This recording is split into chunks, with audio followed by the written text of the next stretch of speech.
The state of Florida has already elected incumbent President Joe Biden as the Democratic Party nominee, even before a single resident in the state of Florida has casted a single ballot. Now, why is this the case? Well, it turns out that the state's Democratic Party has basically decided to make the most undemocratic move by refusing to hold a primary. They have canceled their Democratic primary election. Hey there, guys, welcome to the channel. So I think it's pretty clear to anyone who still has even a small ability to think for themselves that when Joe Biden told us that he had never talked to his son or to his brother about their shady overseas foreign business dealings, or that he had never had any contact with any of their business associates, or that he had never received the 10% for the big guy, I think it's pretty clear that he wasn't being very honest. And, really with the daily drip of new information, man, new bank accounts, new whistleblower testimony, new emails, every day it's something new.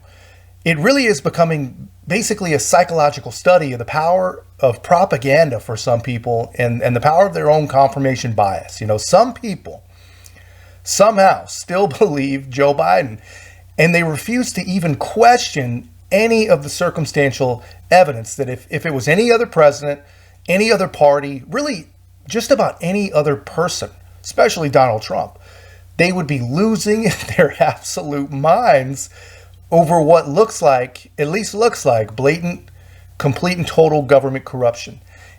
It's amazing. You almost can't make this stuff up, but it's almost understandable, really. A lot of the reason that people have refused to question anything is because they aren't confronted with the actual facts. They don't have the information. The networks that they watch, the news sources that they read, if you can call them that, they don't even talk about it.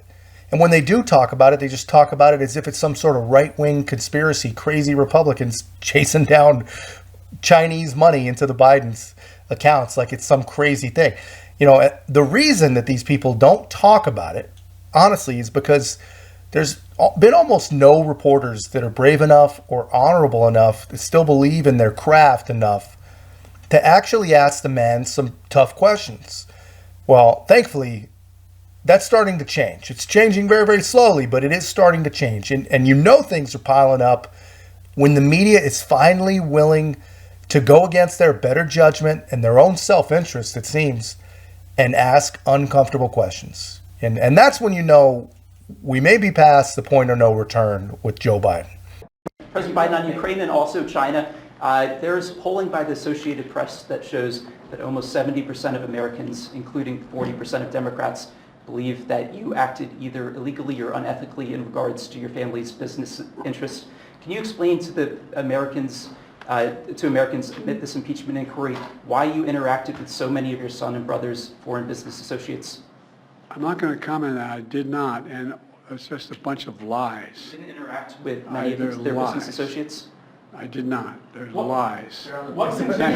Yeah, so that's a good question, but that's a question that has been asked before, and it always gets the same answer. They're lies. They're just lies. There's a right-wing conspiracy. And I don't know if it's just me, but every time I hear right-wing conspiracy, I hear it in Hillary Clinton's voice, which is funny, but it's kind of a curse. I wish it would stop. But here's the truth, guys. They can't be lies. And here's a better question. Does anyone even know what the Biden family business is? Or are any reporters going to ask that question? Because the only product that they had to sell was their last name and their access to Joe Biden, which honestly, guys, I still cannot believe that Joe Biden was such a hot commodity. Can you imagine what a politician that actually has a working brain would actually be worth? It's got to be an absolute insane amount of money. But anyway, that's all they had. He was the product. And, we have evidence piling up that he was involved, at least in conversations, in dinners, in email chains under false and fake names and his own.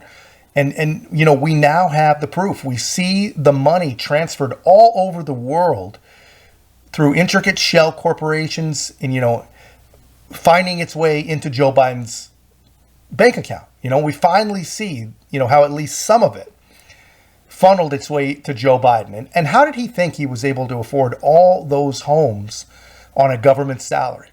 But this next question that I want to show you, this is the question that I really want a real answer to. Mr. President, do you think there is any Democrat who could defeat Donald Trump other than you? Probably 50 of them. You do believe that there, I'm not the only one to defeat him, but I will defeat him. who else do you think could defeat Donald Trump? Yeah, so I don't know what he's playing at here, but, I don't think, honestly, that Joe Biden could even name 15 other Democrats, period, live or dead, let alone Democrats that he thinks could actually beat Donald Trump. I don't think I could name 15 Democrats that I think would even have a maybe snowball's chance in hell. But it's interesting, really, the way that the incoherent, cognitively declining mind actually works, man. Every once in a while, you get these answers that are just a tiny, tiny little glimmer of actual truth. The guy was just so excited, I think, that he was getting a question that wasn't about his own corruption or own mistakes that he's made as president, that he actually told the truth and said something stupid. But guys, here's the thing. No one believes that in a free and fair election, at least, that Joe Biden can beat anybody. The Democratic Party doesn't even believe it. They're already proving that they don't believe it. They're eliminating any opportunity for him to lose in a primary. They just took everyone but Joe Biden off of the ballot for the primary in Florida. If they think there's 50 Democrats that can beat Donald Trump, why not let them on the ballot? If they really believe that Joe Biden can beat them and beat Donald Trump, then why don't they let him beat them? Are they really that afraid of someone like Marianne Williamson in Florida?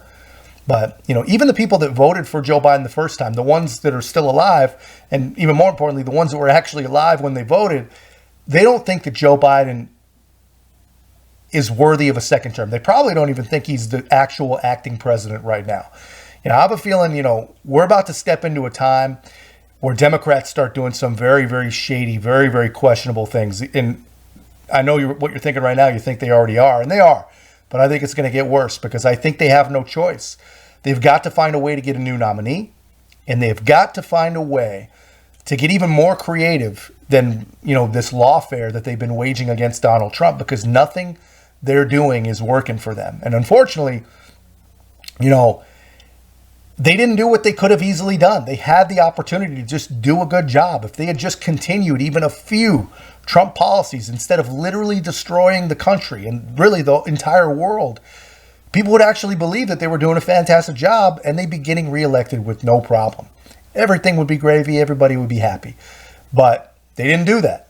And they're either completely incompetent. They did the exact opposite of a great job. They did the worst they could possibly do. And they're either completely incompetent or they're destroying us on purpose. Let me know in the comments which you think it is. I think it's obviously a little from column A, little from column B, if I'm being honest. But, it really was that easy for them. Continue Trump policies and claim success. What a slam dunk. Easiest slam dunk in the history of American politics. And if they had done a good job, if they had just done that, just a few Trump policies, we'd be having an entirely different conversation right now. But anyway, that's all I've got, guys. Let me know your take in the comments. If you haven't already, make sure to like, comment, subscribe. Most importantly, share the channel. We'll see you in the next one.